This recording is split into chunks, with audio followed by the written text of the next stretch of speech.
We was talking to the accountant. She was like, you won't need to be VAT registered. Like, that's coming down the line. And when she looked through the thing, she was like, okay. Like, you probably will. Since we started about 3-4 months ago, the company's turned over 35k. Welcome to the big boy club. You came down, you made calls, you got no. But you've just got to keep going until you get a yeah. That one Brighton deal, how much does it make profit? 3k a month.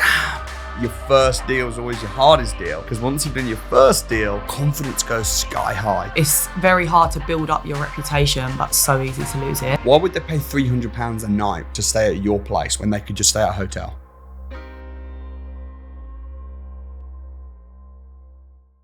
Alfie and Jess, thank you for coming on Winners on a Wednesday, and congratulations on becoming financially free in the last few months. Thank you. You guys have been smashing it out the park. So what's been your strategy then? And what's your background? I know you both were working for the NHS. yeah. So what happened? How did you go from working as NHS workers to now full-time in property? So we came to your crash course probably about a year before we ever done anything. Both working in the NHS, 9 to 5. Came to the crash course, didn't sign up to anything. Everyone was running to the back of the room. We were sort of a bit sceptical. It's a bit too much money. We can do it on our own. Yeah. Didn't do anything, obviously. Went away for about a year. Was on holiday in Turkey. On our way back, and Alfie put on Ibby and Hustlings Winners on a Wednesday video. Yeah. And when I woke up, like obviously all days, and Alfie's like, we need to do this. I'm going to sell my car. Like, Yeah. we need to like sign up to the academy. Came home, obviously contacted Ibby. Within about 15 minutes, Ibby had called us and obviously told us the price, etc., etc. And we were like, I don't know how we're going to fund it. Alfie is obviously a personal trainer and was down the gym at the time. And I just sort of took it I couldn't get hold of him. I took it upon myself to just try and get a bank loan to pay for it. Oh, wow, jeez.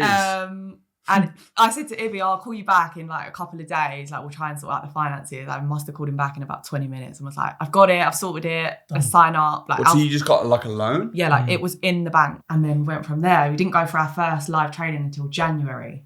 So we signed up end of October and we're just kind of going through the online training, but very slowly. Like, we underestimated what we needed to do. And how much content there is. Yeah, It's like we quite would a watch lot. like 2 or 3 videos a night. Yeah, and And go, then- that's enough. Yeah. Turn it off. Next day, go on there, 3 videos. Yeah. And it's kind of just going like that. And then when it was to the live training, you was on stage calling people. Like, we was just sitting there like, we haven't done nothing. Yeah. Yeah. And then from Yeah. that, then we stepped it up, didn't we? I think it's when you realise as well, when you're around other people and you're in the right environment and you can see people like Ibby, myself, who are smashing the phones out, and you think, man, the intensity is high. You really just sort of plod your way to success, I don't think. Especially when you're young and you've got a job, you need to put the work in and you need to do what most people are not prepared to do. So that then down the line, you can live in it like you guys are now. You know, you're financially free. You've both quit your job, so congratulations. Yeah, thank you. It is funny as well because I was chatting with Ibby just yesterday because I saw something flashed up on my Facebook. I think it was like 4 years ago, and it was a picture of Ibby at his first crash course saying, one day you'll see me on Winners on a Wednesday. It's just crazy how he ended up becoming successful coming on Winners Wednesday. Then he's nudging you. That's awesome. So what did your friends and family think when you told them you just dropped thousands of pounds on mentoring and education to do property as NHS workers and you've got a loan to do it? We didn't actually tell them. When we come to the training, we said, we've got to go to Heathrow. We're doing some training. It was a little bit of money. We said it was about £1,000. They were supportive, but I think because we was young, it was more like they was just a bit sceptical. Like they rooted for us, but at the same time, obviously had their doubts like most people. But the thing is now you're making like how much a month profit? So last month we profited 12k. So you made the full investment back in a month? Yeah. You know what I mean? And I know you've been doing consistently. How much have you done in the last few months? Profit? So since we started about 3-4 months ago, the company's turned over 35k. So that's awesome. Yeah. Wow. Yeah, we was talking to the accountant, weren't we? And she was like, you won't need to be VAT registered. Like, that's coming down the line. And then when she looked through the thing, she was like, okay. Like, You probably will. Yeah. Couple months. Yeah, we'll be there. You need to be on, what is it, 85? Yeah. So once you're turning over 85,000, then VAT registered, and then suddenly you got to up your prices by like 20%. How's that going to affect your business, do you think? What do you think will happen when you suddenly have to add 20% VAT on everything? I think we're just going to have to play around with the prices a little bit. Obviously make sure we're still getting the profit that we want, but still being competitive. Obviously it does make your business a bit more credible, I think, when you're VAT registered. It shows you've been running for a while, etc., etc.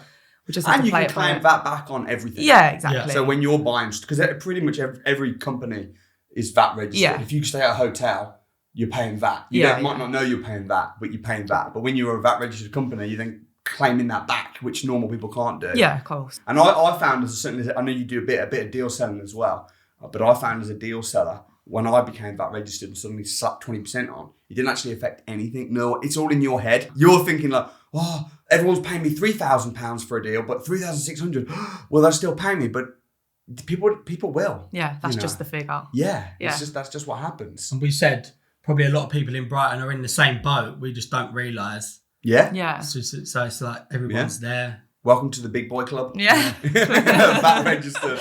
Very soon, anyway. Yeah. Very soon. So what happened then? So you got a loan out, enrolled into the academy, got the mentorship, were plodding through the courses until you came in person, and then it's like, okay, that's how it is. What happened then? What happened at that program? Were you making calls? How was it going? Yeah, we was making calls like the exercises, go away, call 10. But even in them exercises, you didn't get any luck. Well, not luck, but we didn't get any progress. Yeah. And then you'd come back in the room and you sort of hear people, we got a deal. So even then it's quite disheartening, but it's like, don't worry, we'll come. And then obviously we'd done all the training, and then that's when it was like we started calling people, and then we got our first one. Yeah. Where was it? Where was your first deal? Brighton. Tell me about how you got it and go through. So this one was on open rent, and it was just a message. Obviously you've got to be quite careful with what you say in the messages. Yeah. But yeah, that was fine. So we've got the viewing, went and see the viewing, perfect. But it took about 2 months to actually get the deal signed. We needed a guarantor, which their solicitor, his solicitor, was being quite harsh, well, I'd say. But yeah, we got the guarantor, and then that was it, wasn't it? Which didn't come easy. Tell me about that. So, and also, sorry, but tell me what a guarantor is and why did you need one? So he didn't just need a normal guarantor of, earning enough money. He wanted a homeowner guarantor. So the rent we're paying on that, it's a 3-bedroom house, like right on the seafront in Brighton. So the rent is quite high, and he wanted a homeowner guarantor specifically. So there's not that many people around us who we knew we could ask. We'd asked a couple family members who were just like, you know what, no, it's too risky. Yeah, that took a while. We changed guarantors, I think, about 3 times. But in the end, Alfie's sister and her fiance pulled through. And Respect. Yeah. What's your sister's name? Siobhan. Shout out to Siobhan. Yeah. Big shout out. And I said that to you. I remember when we were training at the ACPP a few weeks back, and I was saying, like, massive shout out. You got to remember the people that helped you. Definitely. It's true. It's huge. It's true. We was ready to walk away from that deal because we thought we don't know how we're going to get it. We didn't know how we was going to get the homeowner guarantor. And then we was really nervous to ask her as well, wasn't we? Yeah. And then she was just like, yeah, of course I'll do it. Like, go for it. What do you need? What do you need? Yeah. And that's the thing as well. Like, when I first got my first property, I was 17, and my mum's husband, my stepdad, Tim, he was a guarantor to me. And it's like, this business is, if you can't get a deal, you fail the reference check, you need a homeowner guarantor. Sometimes people would just say, oh, I can't do it. Yeah. Oh, I've got bad credit, or oh, I've got no credit, or I'm too young, or my job doesn't earn enough. I'm not a homeowner. I can't do it. Whereas in business and as an entrepreneur, you've got to say, well, how can I? Yeah. Who can help me? And there's always someone that can help you. It's about finding that person, asking in the right way. Yeah. And even if you ask someone, you could have said, oh, we asked our parents to ask this, and they said no.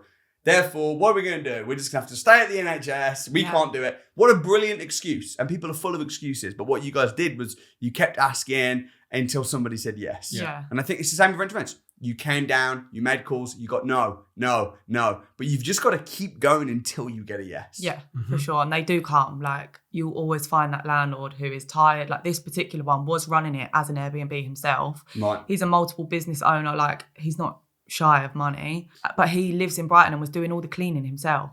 Wow. Like, he's running loads of businesses and was cleaning that Airbnb. Why do you think he didn't systemize it himself? Why did he not get I just don't think he had the knowledge, yeah. He didn't know. So he needs to get a loan out and come do the academy as well, yeah, maybe. for sure. Yeah. He literally said, like, I just want my rent and then be done with it, not to be rude. And we was like, perfect, like, that's what we're here for. Yeah. Yeah. And since then, we've not even, I think we've measured him 2 or 3 times in 4 or 5 months. Knowledge and network.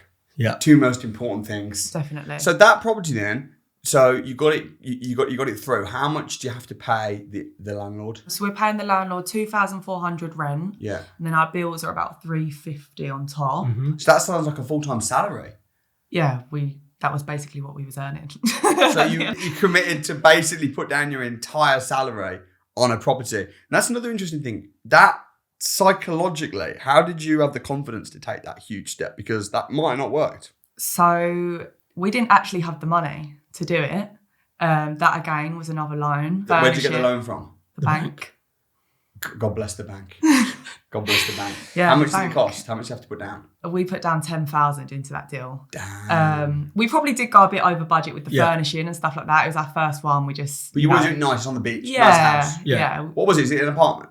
It's a masonette, 3 floors. It's got a nice outdoor terrace. It's like quite Victorian. It's really nice. But before we had that one, we was obviously booking viewings everywhere, and we would have really took anything. But this one, what we got, it's like a gold mine. It's perfect. It's got the outdoor terrace, which is hard in Brighton, because most of them are like studios and stuff. What are your repayments, or what's the interest you're having to pay on the bank loan that you got for the property in Brighton? I think it's about 6% or something. Okay, that's not bad. The only money we really had to pay out of our own pocket was that very first loan we got for the academy for that 6 months when we hadn't got anything in property. That was the only money we was paying out of our own pocket. Since then, we've not touched a penny of our own. So that one Brighton deal, how much does it make profit, that Brighton deal? 3k a month. 3,000 average profit. Yeah. Damn, that is insane. I bet your sister loves going and saying. So you put down 10 grand, which you got as a loan. Yeah. But now you're making 3 grand a month. How long do you reckon you'll have that for? Have you got an agreement with the 4 years. 4 years. That's like probably about 135 grand. Yeah. That's really good. Yeah. So is that when you quit your job? So no, I actually quit my job on the first live course in January. Oh, did you? Yeah. We was 2 days in and we were staying in Airbnb and I just came home and I said, I can't go back to my desk. What did you quit? It was just the environment, knowing how negative the office environment was. Everyone's stuck in the 9 to 5, constantly working overtime, like just being expected to do it. And I just knew if I went back to my desk that my brain would leave the property stuff and I wouldn't put my all into it. We'd invested into our education and I just knew I couldn't go back. Alfie was working self-employed as a PT at this point. So we were still covered, like we're still living at home. Our living expenses are really low. So we could afford to take that risk. And yeah, I mean, it's a really tough one. People ask me all the time, should I leave my job and do property instead? My answer usually is no. Yeah.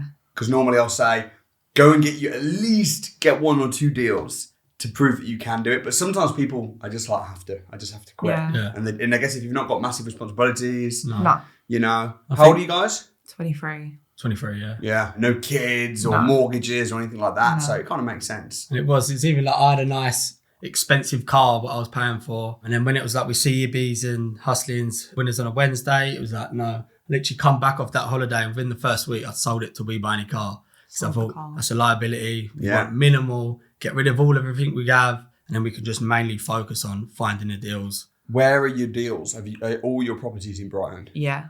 So you've just gone hard on Brighton. Yeah, all our deals are in Brighton, and the ones that we've like deal sourced onto people in the academy have all been in Brighton as well. Obviously, we've got the proof that we're doing it ourselves there, so we know the area. So yeah, it's good. Talk to me about how do you work out whether to keep a deal for yourself or to sell it? When we do that, it's like a negotiation between me and you, isn't it? Like the last one we sold, I really wanted to keep it. It was lovely, but Jess didn't because she was kind of like, we've got to let's try and build the pot. So it's not really should we take it because it's like don't suit us. It's like, can we take it? Have we got the money to? Yeah, and I think where we've got our 2 now and we sort of know the guests who are coming in, know what they want. The last deal that we sold was quite like a luxury, like penthouse, rooftop, blah, blah, blah. The guests don't really need that. Right. For the extra little bit that you might get on a nightly rate, the demand probably won't match it. Like they need something basic. Who are your guests then? So if you're getting 3 grand profit, you must be getting a turnover of what, like 6 grand? 5,800, I think so. 5,800? Yeah. So you're charging on average per night about what? Is that like a couple £100 or so? Yeah, we're getting about £300 a night. £300 a night? Yes. Why would they pay £300 a night to stay at your place when they could just stay at a hotel?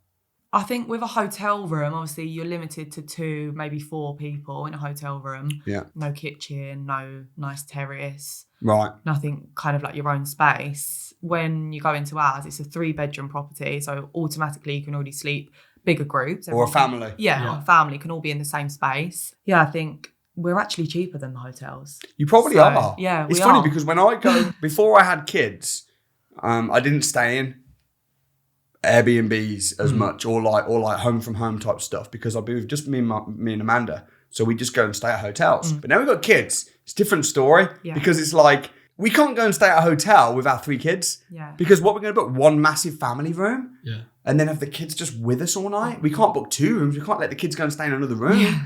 Like, what are we going to... So the answer is we have to find a property like yours where you've got like 2-3 bedrooms. You've got a little kitchen. And also people tend to stay there longer as well, don't they? A hotel, you might be there 1 or 2 nights. But what we've done as well, like we said £300 a night, but we've got guests in there now that have stayed for 6 weeks. But then the nightly rate is around £180. So which is really competitive with the hotels. But obviously, you get so much more with an Airbnb. Yeah. So it's cheaper for them. Obviously, we're not losing money because now it's 100% occupancy. And you've not got to be getting cleaners in and out. No. Your overheads are less. Yeah. I mean, you guys are the perfect example of when people say, we've got no money. We've not got like great credit behind us. You've obviously got some credit because you're able to get a loan. We'll work full time, really busy, but we want to get into property. And you guys have kind of cracked the code, so to speak, with the strategy that you've got. How did you choose Brighton as an area? Because I know you don't live in Brighton. So what made you choose Brighton? It was at one of your training courses. We booked a mentoring call. We didn't have anything.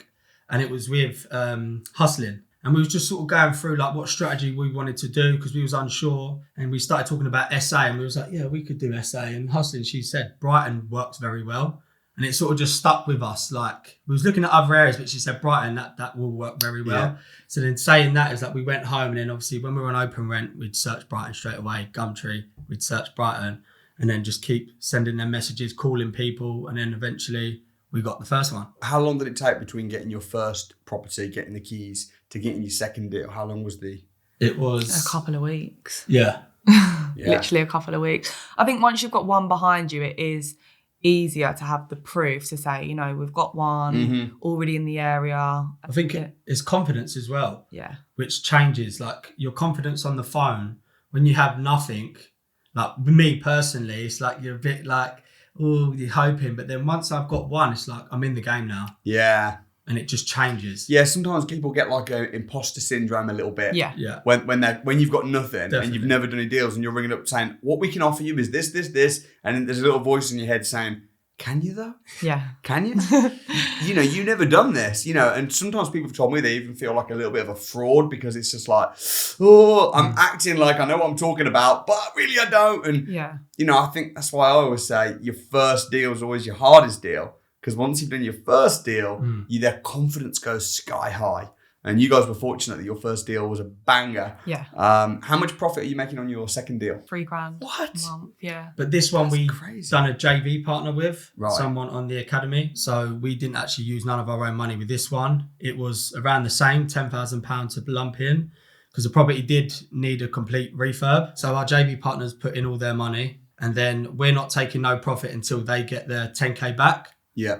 And then the first month the profit was 3K, that goes all to them. And then once they're all squared up, then it'll be 50-50 from there. Nice. And what have you got? What are you working on at the moment? What's your latest project? So Brighton, obviously, we're just still actively trying to sell deals in Brighton. But we're coming more to where we live to try and do some BRR deals. Yeah. So we're studying there around our area, going to viewings. We've got 2 viewings today. Nice. Later today, we're taking a builder there to get a build quote. And then, see from there. Again, like, it sounds so simple, Oh, we're going to view a property and we just sell a deal. And you make it look simple. We were at a training program a couple of weeks ago and you just stood up, Jess, and was like, oh, we just made $3,000, from a deal that you just literally, I don't know. How do you sell deals? Where are you finding your investors? What are you saying to them? How does it work?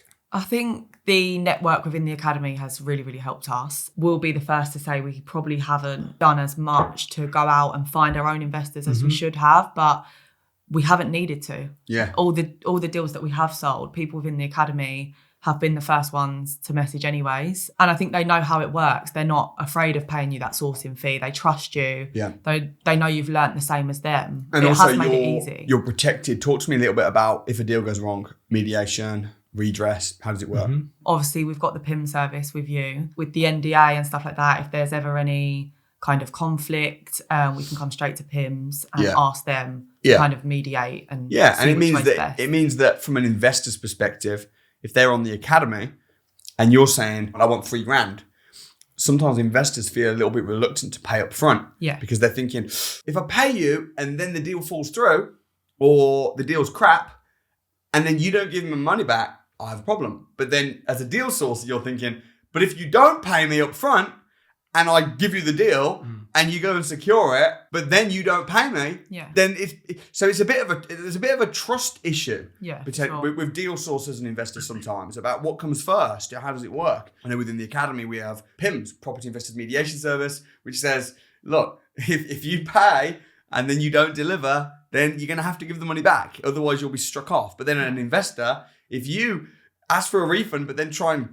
go direct to the deal. If there's any problems or if anyone's acting unethically in any way, then there's an umbrella of covering of protection which covers both parties, which I think is important for deal sellers. So how does it work then? So you find a deal. Let's say you go out and find a banging BRR deal. At what point do you get the deal? How far do you go before you then sell it? It's obviously before we'd go to the viewing, we'd have spoke to the estate agent, sort of let them know. And once we'd run our numbers before we've gone, and then if we've got a viewing booked, we kind of put feelers out there. So what does that look like? What would you do? You drop a message? On the WhatsApp group, yeah, just simple message. BRR in Medway, come in, we've got a viewing today. And then you might have a few messages saying, I've got an investor ready.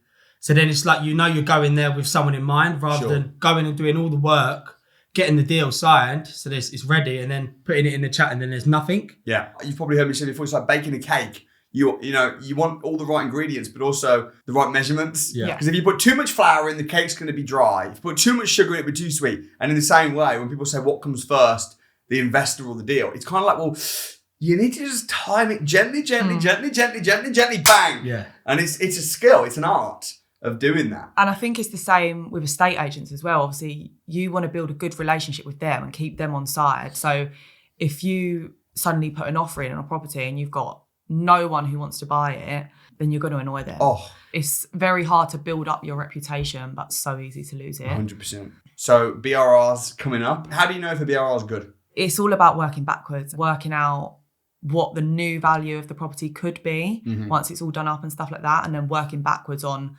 okay, how much needs to be spent in total for this to be a banging deal? And I think that's the art of the offering without offering. Yeah. When calling an estate agent. You've been trained well. Yeah. Yeah. Getting that feeler of, the vendor's situation. A lot of the time it's obviously the estate agent, so you're going through a middleman, but finding out their situation, what they want, and then figuring out whether there is that scope for making quite a lower offer to get a below market value deal and making it a really profitable BRR deal. Do you think it's crazy how hard people work for £2,000 a month? Yeah, literally living proof of that. Yeah. Like we would work overtime that you're not paid for, you're just expected to do. And it's like, you're not paid any extra for it. You're just working for someone. I know. And then you just, one of our programs, just make $3,000. Yeah. And people would work a whole month for that. Yeah. I think that's why I just couldn't go back. It was just crazy. It's like our first deal, $3,000 a month profit. Yeah, it took a lot of time, but now that's up and running. That's more than what we earned together, wasn't it? Yeah. Or individually. I think people are forced to have to be a bit more entrepreneurial though, because the cost of living crisis. I mean, BBC announced a couple of weeks ago that the average rent now in England, not London, England, is £950. Yeah. I think Sadiq Khan just put a prediction out that the average rent in London is going to go up to $2,500. Yeah. $2,500 for rent. Yeah. It's crazy. Then you've got your bills on top, and bills are tripling in price. Gas, electric, all your energy, council tax. So to live in London you're talking $3-4 grand, assuming that you don't drive, assuming that you don't celebrate birthdays and Christmas, assuming that you don't go on holiday.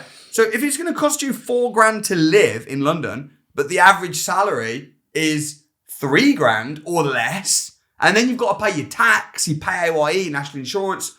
What the heck is going on? People can't do that. No. I mean, I think people are realising now, people are coming to me now, where they watched Winners on a Wednesday 3 years ago and were like, really? But now they're like, I'm ready. Yeah. What do you think about that? You are right. Like, Matt, the rents are going up and your wages aren't. So it's like there's a big struggle. So it's like now people are looking for that side hustle.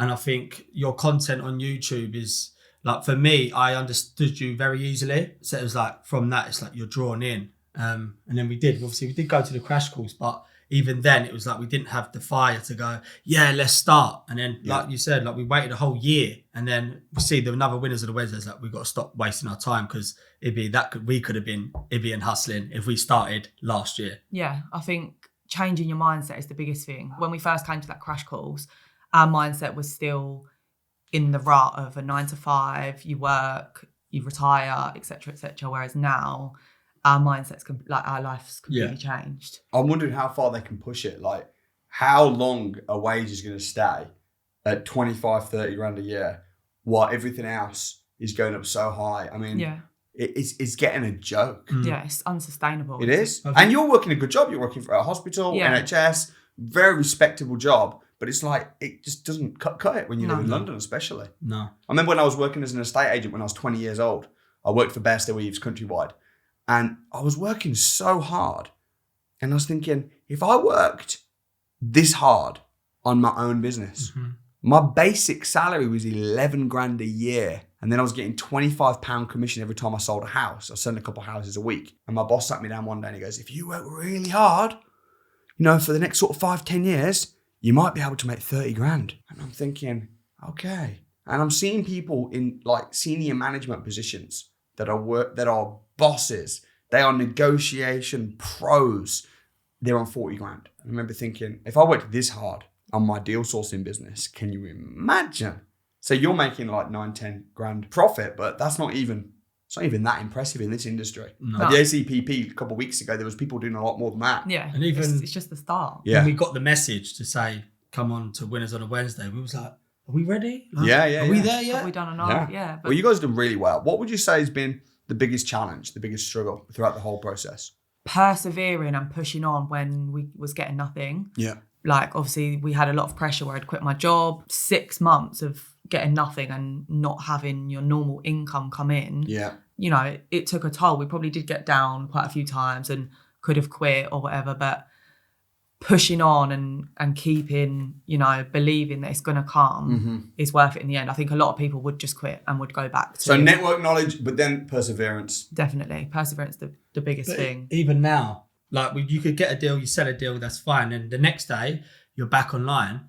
For a week straight, you might be hearing no's again. So it's then you just kind of got to take it in. Like you say, you're 100 no's away from a yes. And I kind of just remember that in my head, because then they say no, I'm like, thank you. And the next one. And I think when you're like that, it's fine, that deal will come. Whereas some people, they call 3 estate agents, which might take 3 minutes, hear 3 no's, and they're like, nice, done. Yeah. But you've only worked 3 minutes. Do you reckon everybody can be successful and be an entrepreneur? Or do you think that it's just certain people that are just born that way? Like, I think, yes, they can, but it's changing their mindset first. Like, coming to your training, on them training days, the 4-day courses, your mindset does change. Like, you go from... It completely changes, didn't it? Like, you go home and like, I'm telling my dad these things and he's looking at me like, are you all right? Like, yeah. And it is. I think so. Anyone could be successful, but I think you need the right training and the right network around you. Yeah. How much time do you have to spend managing your rent-to-rent properties? Now, with that guest has just left after a month, we haven't had to do really anything for the whole month. Maybe a message to the cleaner to say, can you go in at Monday, 11 o'clock? She says, fine. That's it. I probably don't spend any more than an hour a week. That's on 2 as well. Yeah. And that's why it's so important to, there's the saying, build your house on the rock. Because the last guy that was running the serviced accommodation property, all his procedures, his business was built on the sand. Yeah. He didn't have systems. He didn't have procedures. He didn't have everything wasn't automated. Probably didn't have a good power team in the area. He was doing everything himself. But you can't scale that way. No. Yeah. Then you're just going to jump out of the frying pan into the fire, leave your job, and then you're just in another job. Yeah. But property needs to be something that you can scale and that you can systemize and build, which is really good that you've done that. What tips would you give in systemizing your serviced accommodation business? Education. You need to get education. Like with the deal we've got at Prestonville where the JV partners put their money in, there's a shop down on the corner, like a corner shop. And we was going in there when we was doing the refurb, getting drinks. So I started chatting to him, letting him know what we was doing. Took his number down because I thought if there's any trouble, he's on that road. He can contact me. He actually rang me randomly out the blue the other day saying, I've got a studio in Brighton. I've took it on. And I was like, oh, great, whatever. And he was talking to me, he said, I'm not really having any bookings though. And it was like, he had a studio and he's trying to rent it for £180 a night. And it was like, I said, mate, your competition, they're renting for £90 to £110. Yeah. Why would they book yours? So I was on the phone for about an hour with him. He said, thank you so much. And he literally changed it. And I think within 2 days, he's got like 3 weeks worth of bookings. Yeah. Just by changing the numbers. The pricing is important though. Yeah, but they're not just pricing everything, because I always say on the masterminds, you'll always have problems. Your first problem is I can't get a deal. Then your problem is I got a deal, but I ain't got the money. Mm-hmm. Then it's I got the money, but I haven't got a guarantor. Then it's I've got it, but I'm not getting bookings. And then it's okay, I've got it and I'm getting bookings, but the guests are driving me mad. And then okay, now I've got systems in place. Now I'm being VAT registered. How do I do that? Yeah. Now I'm paying too much tax. I need a good. You're always gonna have problems. Yeah. And it's so important to have people around you, as you say. Have people around you that you can pick the brain of and say, oh, you've had this challenge before. What can I? Yeah. Because you can figure it out yourself and be a busy fool, or you can just find somebody that's gone before you. How did your family feel when you quit your job? You said that you didn't tell them when you got the bank loan to join the academy, but what about when you quit your job? They was really disappointed in me. Were they? Yeah, really disappointed. They probably didn't talk to me for a little while. Oh, wow. I don't live at home with my family anymore. I live with Alfie's family. But when I sort of went round there to tell them that I'd quit my job, they was really disappointed. My mum more so than my dad. My dad kind of believed in me a little bit more, but my mum is very much old-fashioned of, you work in your job. She works in the NHS, so that's just what she knows. But I'm just excited to prove everyone wrong. Obviously, you're not going to have everyone on your side at the beginning. Well, as I say, at first they'll say, be careful. Then it's, well, we'll see. Yeah. And then it's, well, money isn't everything. and then it's actually, can I pick your brain? Yeah. Can I have a coffee with you? You know, and that's just part of the process. And then I think, again, your environment is everything. Yeah. And it gives you belief as well. If you're hanging around people that are financially free and it's like, okay, this is doable. But if you're just on your own, trying to be successful, watching YouTube videos where you're in a negative job environment, your friends and family think you're crazy, it's going to be tough. So I think the very first step is to just get around good people. Yeah. Another thing as well, like the live training, I think the first one we done was the rent to rent. And then every time we left, the energy you leaving the course is it's unmatchable, ain't it? And I sort of go home and I'm shouting to my mum and dad, talking really loud, and it's sort of whoa. But it's just because the energy, and I've been watching you for 4 days. Yeah. And I'm sort of mimiking you in a way. You get home and you'll be like, high five! They're like, what is wrong with you? Why are you so happy? Yeah. Even after that, and then a week or two goes by, you've been doing a training, and then you start to come down a little bit. And then all of a sudden it's like, all right, the next course comes, and then you're going down, and then you sort of come to the course, you're low, and then bang, you're up again. Right. So it's like every time you're in that environment, your energy's high, and then you come away and you're more ready to do work, and you're just ready to hit the phones, message, everything. That's interesting. Yeah, I guess it's probably true. Big energy is big bank. If you got a low energy and you're coming from a negative, quiet space and you're out trying to get deals and negotiate and, secure things and sell deals, because if you've got high energy, you're positive and you're upbeat and you're your best version of yourself, I guess it's easier to get deals. Yeah. What's the strongest reason for you then? I mean, what was the reason that really made you feel like I want to pursue financial freedom? Time freedom, I think, for us is everything. Since a young age, we've both sort of said, I can't imagine working for someone my whole life. I can't imagine working that hard to retirement. That's the only time you've got to then enjoy. You've got no free time. We like to travel. We like to be able to do what we want when we want, get what we want when we want. That was definitely a big driving factor, is the time. There's not any job in the world where you're working for someone where you would get the time freedom like you can running your own property business. Yeah, yeah. For sure. You only live once. Yeah. You got to enjoy it. So what were your final words of advice for people wanting to get into property? Maybe they've not got loads of money, they're young, but they really want to get that time freedom that you guys have got. What would you say? I'd say find a mentor who you attract to, because you can watch a lot of people on YouTube and there's a lot of people out there, but find someone who you think you can trust, watch their videos and then go through with them. Definitely get a mentor, because I'd say without you, we definitely wouldn't be here for a start. Yeah, invest in your education, because 6 months ago, we knew nothing about property. And if we was trying to do this on our own without a mentor, we'd probably still be trying to learn now. Yeah. Obviously, you're learning along the way, but investing in a mentor, taking big action and persevering through kind of the downs and the no's and the rejections, you just got to see the light at the end of the tunnel and it will all be worth it. Well, you guys have done really well. We're super proud of you, Jess and Alfie at Primal Estates, and look forward to seeing your continued success. Thank you.